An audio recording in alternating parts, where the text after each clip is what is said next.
ఓం మహాగణపతి నమః. శని మనకు మే 17వ తేదీ నుంచి రేవతి నక్షత్రంలోకి సంచారం చేస్తున్నాడు. ఈ రేవతి నక్షత్రం అనేది మనకు 27 నక్షత్రాల్లో చివరి నక్షత్రము. ఈ నక్షత్రానికి అధిపతి బుధుడు, అదేవిధంగా అధిదేవత పూషణుడు. అంటే మనకి శనీశ్వరుడు మే 17 నుంచి దాదాపు అక్టోబర్ 9 వరకు ఈ నక్షత్రంలో సంచారం చేస్తాడు. ఇది ఒక చక్కటి సంచారంగా మనం చెప్పవచ్చు. ఎందువల్లంటే ఈ రేవతి నక్షత్రం అనేది ఒక ముఖ్యమైనటువంటి నక్షత్రం, చివరి నక్షత్రం. అంటే మన బచక్రంలో 27 నక్షత్రాలు మొదటి నుంచి మొదలుకొని చివరి వరకు వచ్చేటటువంటి నక్షత్రం. అంటే మన ప్రయాణం కానీ, అదేవిధంగా మనం ఏదైతే పని చేస్తున్నది కానీ అది చివరిగా ముగించేటటువంటి నక్షత్రం. అంటే దీని తర్వాత మళ్ళీ కొత్తగా ప్రారంభమయ్యేటటువంటి నక్షత్రాలు మనకు ఉంటాయి. కాబట్టి ఇది ఒక ముఖ్యమైనటువంటి భూమికను పోషిస్తాయి. అయితే ఈ యొక్క ఈ శనీశ్వరుని యొక్క సంచారం అనేది ఈ రేవతి నక్షత్రంలో ఉన్నప్పుడు 12 రాశులకు ఏ విధంగా ఉంటుంది, ఎలాంటి ఫలితాలు కలుగజేస్తాయి అనేది ఒకసారి చూద్దాం. తులారాశి వారికి శనీశ్వరుడు రేవతి నక్షత్రంలో సంచారం చేస్తున్నప్పుడు కలుగుతున్నటువంటి ఫలితాలు మనం చూసుకున్నట్టయితే 6వ స్థానంలో సంచారము శత్రువులు, అప్పులు, వ్యాధులు, పోటీలు, ఉద్యోగానికి సంబంధించిన విషయాల్లో వీరికి మార్పులు అనేవి ఉంటాయి. అయితే 6వ స్థానంలో శనీశ్వరుడు చాలా చక్కటి అనుకూలమైనటువంటి ఫలితాలు కలుగజేస్తాడు. వీరికి తులారాశి వారికి ముఖ్యంగా 9వ అధిపతి 12వ అధిపతి అయినటువంటి బుధుని యొక్క నక్షత్రంలో శని సంచారం చేస్తున్నాడు, 6వ స్థానంలో సంచారం చేస్తున్నాడు. అయితే కాబట్టి అనుకోకుండా వీరికి చిన్న చిన్న ప్రయాణాలు ఉండే అవకాశాలు ఉంటాయి, లేదా కాస్త ప్రయాణాల్లో కూడా చాలా సక్సెస్ఫుల్ అనేది కూడా ఉంటుంది. అంతేకాకుండా వృత్తికి సంబంధించిన విషయాల్లో చాలా చక్కగా ఉంటుంది. డిసిప్లిన్ ద్వారా శత్రువుల పైన విజయం అనేది మీరు సాధిస్తారు. ఫైటింగ్ స్పిరిట్ అనేది పెరుగుతుంది. ఎందువల్లంటే 6వ స్థానము శత్రువుల పైన విజయానికి సంబంధించినటువంటి స్థానము. ఎనీవే శనీశ్వరుడు అందులోనే సంచారం చేస్తున్నాడు కాబట్టి చక్కగా ఫైటింగ్ స్పిరిట్ అనేది ఉంటుంది. వర్క్ డిసిప్లిన్ అనేది ఉంటుంది. మీరు పనిచేసే చోట చక్కటి వర్క్ డిసిప్లిన్ ప్రదర్శిస్తారు. ప్రాక్టికల్ థింకింగ్ అనేది పెరుగుతుంది. ప్రాబ్లమ్ సాల్వింగ్ స్కిల్స్ అనేవి మీకు ఇప్పుడు పెరుగుతాయి. కెరీర్ విషయంలో కూడా చక్కటి జాబ్ స్టెబిలిటీ అనేది మనకు తులారాశి వారికి ఇప్పుడు మనం చూడవచ్చు. మీ యొక్క హార్డ్ వర్క్ అనేది రికగ్నేషన్ అనేది అవుతుంది. అయితే కాస్త వర్క్ లోడ్ అనేది కూడా పెరిగేటటువంటి అవకాశాలు మనకు కనిపిస్తున్నాయి. ఎందువల్లంటే 6వ స్థానంలో పోటీకి సంబంధించినటువంటి స్థానము. మీరు విజయం సాధిస్తారు.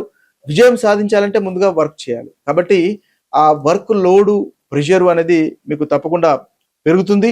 అది సక్సెస్ఫుల్ గానే మీకు ఉంటుంది. కోర్టు వ్యవహారాలు, లీగల్ కి సంబంధించినటువంటి కారకత్వాలు కూడా వహిస్తాయి. 6వ స్థానం కాబట్టి ఆ విషయాల్లో కూడా తులారాశి వారికి చక్కగా అనుకూలంగా ఉంటుంది. అయితే వీరికి ముఖ్యంగా చూసుకున్నట్టయితే వర్క్ పైన ఫోకస్ ఎక్కువగా పెట్టడం వల్ల రిలేషన్షిప్స్, ఫ్యామిలీకి టైము తక్కువగా ఇచ్చేటటువంటి అవకాశాలు ఉంటాయి. కాబట్టి ఆ విషయంలో కాస్త బ్యాలెన్స్ చేసుకునేటటువంటి అది చూసుకోండి. తద్వారా ఈ తులారాశి వారికి చక్కటి అనుకూలమైనటువంటి ఫలితాలే అధికంగా ఈ యొక్క సంచారంలో ఉంటుంది. ఈ రేవతి నక్షత్రానికి అర్థము కనుక మనం చూసుకున్నట్టయితే సంపద, అభివృద్ధి, శ్రేయస్సు, అదేవిధంగా ఐశ్వర్యాన్ని పెంచేదిగా మనకు పురాణాలు ఈ రేవతి నక్షత్రం గురించి చెప్తున్నాయి. అంటే ఈ రేవతి నక్షత్రానికి ముందుగా అనుకున్నట్టుగా ఆది దేవుడు అంటే అధిదేవత పూషణుడుగా మనం చెప్తాము. ఈ పూషణ అనే పదానికి పోషించేవాడు అనే అర్థము, అదేవిధంగా అభివృద్ధి కలిగించేవాడు అని అర్థం. కాబట్టి ఈ పూషణుడు కూడా దేవతల్లో ఒక ముఖ్యమైనటువంటి దేవతగా చెప్తారు. ఈ పూషణుడికి చాలా ఐశ్వర్యవంతుడు, సంపద, అదేవిధంగా గేదెలు, మేకలు, గుర్రాలు లాంటివి పశువులు ఎక్కువగా ఉంటాయి. అంటే పురాణ కాలంలో అవి ఉంటేనే అధిక సంపద అని అర్థం.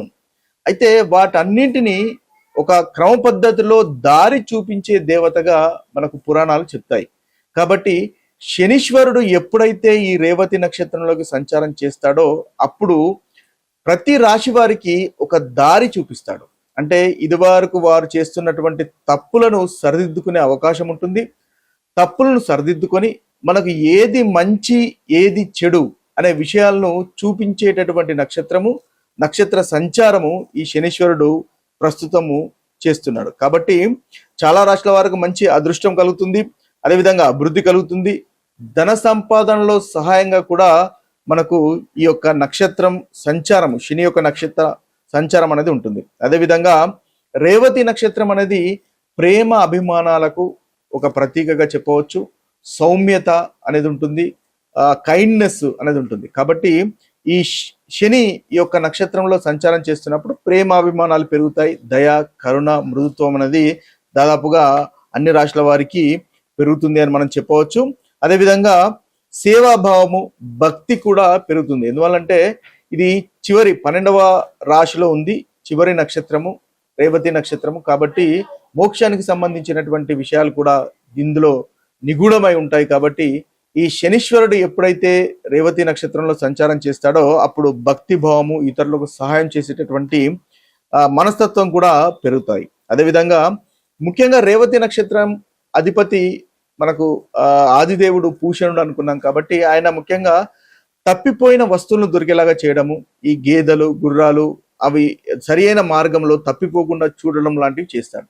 కాబట్టి ఆ యొక్క కాన్సెప్ట్ను కనుక మనం తీసుకున్నట్టయితే ఈ రేవతి నక్షత్రంలో శనీశ్వరుడు సంచారం చేస్తున్నప్పుడు మనకు కూడా, అంటే మన వ్యక్తులకు కూడా ఒక మార్గదర్శకత్వము ఎలా చేయాలో తెలిసి వస్తుంది. మనకు చక్కటి గురువులను ఈ శనీశ్వరుడు చూపిస్తాడు. మనకు ఒక చక్కటి సలహాలు కూడా వచ్చేలా చేస్తాడనమాట. సో అలాంటి చక్కటి అభివృద్ధి, ఐశ్వర్యము ఉండేటటువంటి నక్షత్రంగా మనం చెప్పవచ్చు. అయితే ఈ యొక్క నక్షత్రంలో శని సంచారం చేస్తున్నప్పుడు ముఖ్యంగా మనము తీసుకోవాల్సినటువంటి పరిహారాలు కనుక చూసినట్టయితే వీరికి శనీశ్వరుని ఆరాధించండి, హనుమంతుని ఆరాధించండి. తద్వారా చక్కటి ఫలితాలు ప్రతి రాశి వారికి కలుగుతాయి. ముఖ్యంగా శనివారము శనీశ్వరుని ఆరాధించే ప్రయత్నం చేయండి. అదేవిధంగా నల్లని నువ్వులతో దీపాన్ని వెలిగించండి. తద్వారా కూడా చక్కటి ఫలితాలు మనకి కలుగుతాయి. ఇంకా విష్ణు సహస్రనామం పఠించడం వల్ల కూడా చక్కటి ఫలితాలు ఈ యొక్క శనీశ్వరుని వల్ల కలుగుతున్నటువంటి ప్రతికూలత అనేది తొలగిపోయి అనుకూలత అనేది మనకి పెరుగుతుంది. ఈ మేషరాశి వారు శనివారము నల్ల నువ్వుల నూనె దీపం వెలిగించండి, హనుమాన్ చాలీసా పఠించండి. అదేవిధంగా వృషభ రాశి వారి యొక్క పరిహారంగా చూసుకున్నట్టయితే కాకులకు ఆహారం పెట్టడం వల్ల చక్కటి ఫలితాలు కలుగుతాయి. వృద్ధులకు కూడా సహాయం చేయడం వల్ల వీరికి చక్కటి ఫలితాలు కలుగుతాయి. ఇక మిథున రాశి వారి పరిహారాలు చూసుకున్నట్టయితే వీరు కూడా శనివారం నల్లని నువ్వుల దీపం వెలిగించండి, పెద్దలను గౌరవించడం వల్ల వీరికి చక్కటి ఫలితాలు కలుగుతాయి. కర్కటక రాశి వారు పాటించవలసినటువంటి పరిహారం కనుక చూసినట్టయితే విష్ణు సహస్రనామం పఠించండి, వీరికి చక్కటి ఫలితాలు కలుగుతాయి. ఇక సింహరాశి వారు ముఖ్యంగా వీరు ఈ సమయంలో పఠించవలసింది మహామృత్యుంజయ మంత్రం కనుక పఠించినట్టయితే ప్రతికూలత ఈ రాశి వారికి తెలియపోతుంది. ఇక కన్యా రాశి వారు కనుక చూసుకున్నట్టయితే దంపతులు ఇద్దరు కలిసి హనుమంతుని ఆలయాన్ని సందర్శించండి, తద్వారా చక్కటి ఫలితాలు కలుగుతాయి. శుక్రవారం పాలు దానం చేయడం వల్ల వీరికి మంచి ఫలితాలు కలుగుతాయి. ఇక తులారాశి వారికి ముఖ్యంగా పరిహారాలు కనుక చూసుకున్నట్టయితే ప్రతిరోజు వాకింగ్ చేయండి, ఇది ఒక ప్రాక్టికల్ పరిహారంగా మీకు ఉపయోగపడుతుంది. అదేవిధంగా సేవా కార్యక్రమాలు చేయడం వల్ల వీరికి చక్కటి ఫలితాలు కలుగుతాయి. ఇక వృశ్చిక రాశి వారు కనుక చూసినట్టయితే గణపతి ఆరాధన చేయడం వల్ల వీరికి మంచి ఫలితాలు ఈ సమయంలో కలుగుతాయి. అదేవిధంగా మెడిటేషన్ చేసుకోవడం వల్ల చక్కగా ఉంటుంది. ధనుసు రాశి వారికి తల్లి తండ్రులను గౌరవించండి, ముఖ్యంగా గౌరవించడం వల్ల వీరికి శనీశ్వరుని వల్ల కలుగుతున్నటువంటి ప్రతికూలతను తొలగిపోతుంది, చక్కటి మనకు రెమెడీగా పనిచేస్తుంది. ఇక మకర రాశి వారి కనుక చూసుకున్నట్టయితే హనుమాన్ చాలీసా పఠించండి, ఈ రాశి వారికి అనుకూలంగా ఉంటుంది. కుంభరాశి వారికి అన్నదానం చేయండి, మీ యొక్క మాటల్లో మృదుత్వం అనేది చూసుకోండి, ఇది మీకు చెప్పదగినటువంటి సూచన. మీనరాశి వారికి గోవులకు ఆహారం తినిపించండి, తద్వారా చక్కటి ఫలితాలు మీకు కలుగుతాయి. విష్ణు సహస్రనామం పఠించండి, తద్వారా కూడా చక్కటి ఫలితాలు కలుగుతాయి.